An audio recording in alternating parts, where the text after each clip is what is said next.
Productive कफ यानी बलगम वाली खांसी। इसमें छाती में कफ जम जाता है जिसके कारण लगातार बार बार खांसी आती रहती है। इसमें सांस लेने में दिक्कत भी हो सकती है। ये समस्या मेनली बार बार सर्दी जुकाम या फिर ब्रोंकाइटिस या अदर एलर्जी के कारण ये समस्या हो सकती है।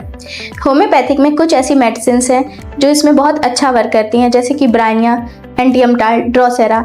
लेकिन मेरी सलाह आपसे यह है कि आप इन दवाइयों का प्रयोग किसी अनुभवी होम्योपैथिक डॉक्टर के अंडर ही कीजिए। और ऐसी इन्फॉर्मेटिव वीडियो के लिए हमारे साथ जुड़े रहें। धन्यवाद।